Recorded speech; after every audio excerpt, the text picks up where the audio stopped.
Salve, salve tricolores, sejam bem-vindos a mais um vídeo aqui do canal. Se você é novo, já se inscreve aí embaixo, deixa o like no vídeo e me segue lá no Instagram, AlemãoSPFC. E agora, sem enrolar, vamos pro vídeo de hoje, desejando aí uma excelente final de semana pra você, que Deus abençoe o nosso dia, São Paulinos e São Paulinas, um feliz dia das mulheres a todas, né, as mulheres São Paulinas, em especial aí também as que eu mais amo na vida. Então, rapaziada, vamos começar o vídeo aqui, ó, falando sobre Nahuel Ferrarese, né, o jogador que foi convocado para a seleção venezuelana. Isso valoriza muito todos os nossos atletas, essas convocações. Obviamente teremos desfalques, né, a gente tem aí jogadores importantes sendo convocados, né, a gente já teve o Pablo Maia, já teve o Rafael, agora o terceiro nome, o Ferrarese, ainda podemos ter o Arboleda, também o Rames Rodrigues, né, então é um São Paulo que pode ser aí desfalcado em jogos importantes. Mas primeiro nós precisamos focar na classificação no domingo, e é sobre isso que a gente vai falar agora. A gente começa falando sobre o Galopo, galera. O Galopo queimado e cortado aí pelo Thiago Carpini. Vale ressaltar que nos últimos 4 jogos o jogador não entrou em campo e teve um jogo que ele sequer foi relacionado. E pra quem tá perguntando, Alemão, tava suspenso?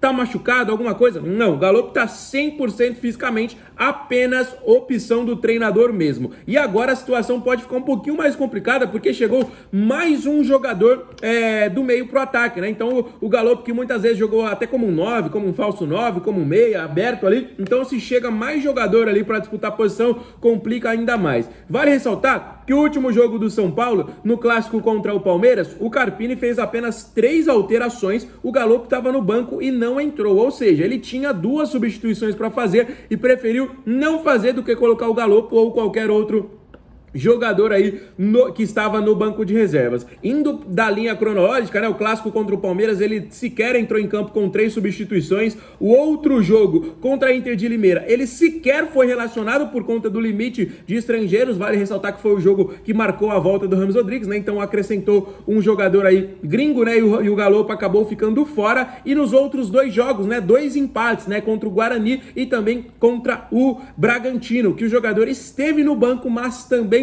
não entrou em campo, galera. Então nos últimos 4 jogos aí, 3 o Galopo ficou no banco e 1 ele sequer foi relacionado. E agora, como eu disse, com a contratação do André Silva, com o Rodrigo Nestor voltando de lesão, vai recheando esse elenco aí. Será que o Carpini não gosta do Galopo? Será que ele tá mal fisicamente? Vale ressaltar que ele ficou 2023 inteiro lesionado, né? Então, próximo jogo contra o Ituano, será que ele vai ter oportunidade? Será que ele vai continuar no banco? Deixa aí nos comentários a sua opinião sobre o Juliano Galopo, se ele é um titular na sua equipe, se ele é um 12º jogador. Vale ressaltar outra informação importante, que ele é o batedor de pênalti oficial do São Paulo, né? Quando ele tá em campo, ele bate, né? Mas um jogador aí que não vem tendo tantas oportunidades assim, um jogador muito querido pela torcida, né, galera? Deixa nos comentários aí o que você acha sobre o Galopo. E agora, sobre Rames Rodrigues, né? O Rames Rodrigues, que deve ter mais minutos em campo nessa próxima partida contra o Ituano. Mas pra mim, o Carpini vai errar de novo, galera. Eu vou bater na mesma tecla. Acompanhei a notícia aí, algumas informações dos bastidores, que o Rames Rodrigues deveria ter 45 minutos,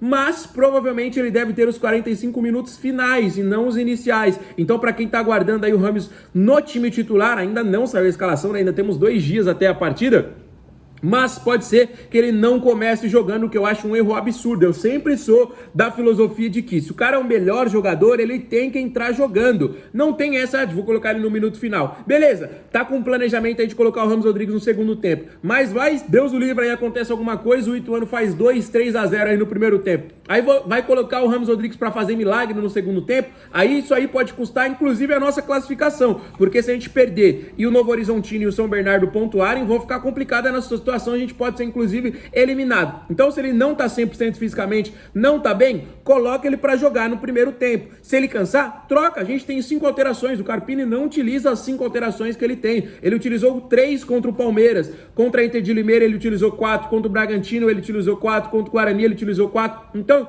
em tese, ele não gastaria uma substituição. E outra, Tá cansado? Troca, não tem nenhum problema o jogador cansar, ele não tá bem fisicamente aí, segundo as informações da preparação física, da comissão técnica, mas coloca o cara pra jogar. Ele entrou muito bem contra a Inter de Limeira, fez gol, deu assistência, entrou muito bem contra o Palmeiras, ganhou duelo, dividiu, sofreu falta, quase deu assistência pra um gol do Alisson, jogou muita bola, inversão de jogo, virado, o cara jogou muita bola. Então se ele tá pedindo espaço, se ele tá treinando bem, a gente teve uma semana cheia de treinamento, apenas pra preparação. Será que nessa semana também ele não adquiriu aí essa preparação que está sendo faltada? Então, rapaziada, se o Ramos Rodrigues não entrar de titular, para mim vai ser um erro que inclusive pode nos custar a classificação. A gente pode ganhar bem, pode se classificar, mas é bom não dar sopa pro azar, porque como eu disse, se o São Paulo perder ou empatar e se os outros dois ganharem, a gente está eliminado da primeira fase do Paulista. Se a gente ganhar, a gente passa em primeiro, mas se a gente vacilar, a gente vai ter que depender de resultado, e isso não é nada legal nesta fase do campeonato, beleza? Então, deixa nos comentários aí sua opinião sobre o Rames, se ele deve ser titular ou não, e obviamente amanhã e nos próximos vídeos a gente traz essa informação aí pra vocês.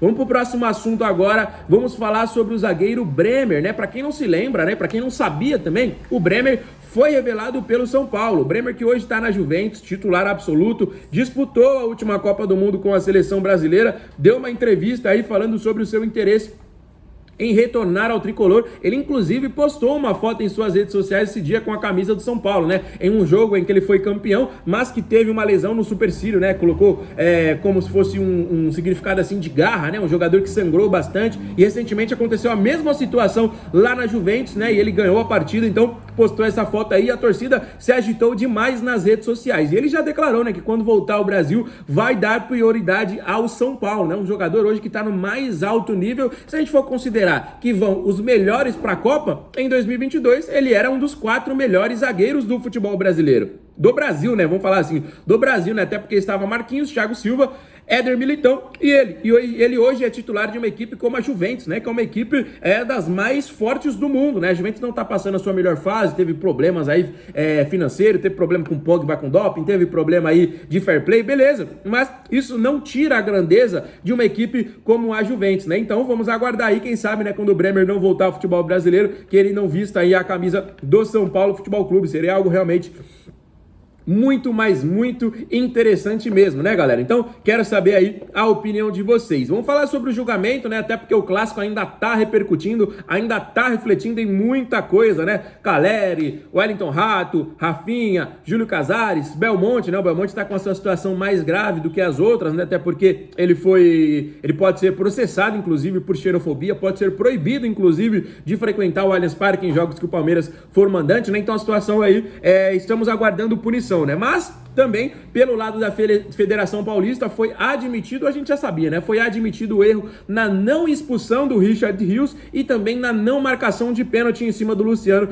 Quem assistiu o jogo ficou muito claro, mas muito claro que era pro Richard ter sido expulso. A alegação de que foi gol é absolutamente inválida, é uma das... Mano, se realmente acontecer isso, foi uma das piores respostas que eu já vi, porque aí você dá margem pra agressão. Por quê? Você pega um atacante ali que tá com a bola, vem um zagueiro e agride ele, mas se sair gol no lance, ele não pode ser expulso, por mais que tenha sido feia a agressão, por mais que machuque o adversário, porque quase machucou o Pablo Maia. Ficou, inclusive, marcas aí em sua perna, né? Então essa alegação é realmente ridícula. E aí acontece da federação confirmar o erro, né? 2 erros, eles disseram que foi pênalti lá do Rafael, esse lance eu achei, beleza, discutível, mas a expulsão e o não pênalti no Luciano foi absurdo. E aí eles fazem o quê? Escalam o árbitro para a próxima rodada. Tinha que deixar ele na geladeira, tinha que deixar ele e o VAR, né? Porque o primeiro lance foi erro do VAR.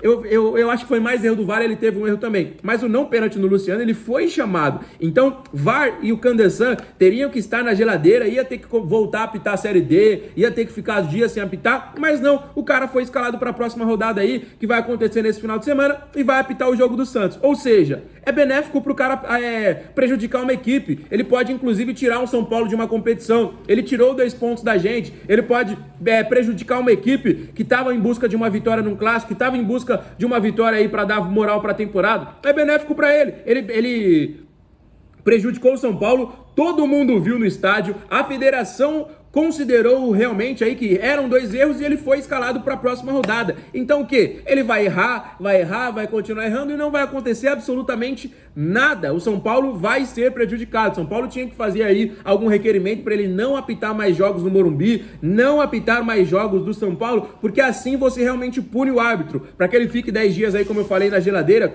perca aí uma rodada, né? Porque isso aí, que ele volte, né? Faça uma reciclagem no curso, porque senão os árbitros vão continuar errando, né? A premiação do cara prejudicou o São Paulo, tirou 2 pontos da gente e foi escalado para a próxima rodada. Vai apitar aí o jogo da equipe do Santos. Então, realmente, lamentável o que acontece com a arbitragem brasileira, só piora. Eles tentam aí implementar medidas, vamos ter que divulgar no telão para a torcida no estádio, mas todo mundo viu que tinha sido pênalti no Luciano. Todo mundo viu que o Richard Rios teria que ser expulso. E aconteceu o quê? Nada. O árbitro vai ser punido? Vai acontecer alguma coisa? Não, ele está escalado para o próximo jogo. O São Paulo vai ganhar esses 2 pontos que teoricamente foi perdido? Não. O jogo vai ser anulado? Não, não vai acontecer absolutamente nada. Então, a arbitragem ridícula do futebol brasileiro, a federação mais ridícula ainda, e segue por isso mesmo. Então, São Paulo segue contra tudo e contra todos. Contra a imprensa, contra a arbitragem. São Paulo tem que ganhar realmente contra todos eles. Tem que ser muito melhor que as outras equipes se quiser ser campeão, inclusive o Palmeiras, né, que vem sendo beneficiado aí rotineiramente, né? Mas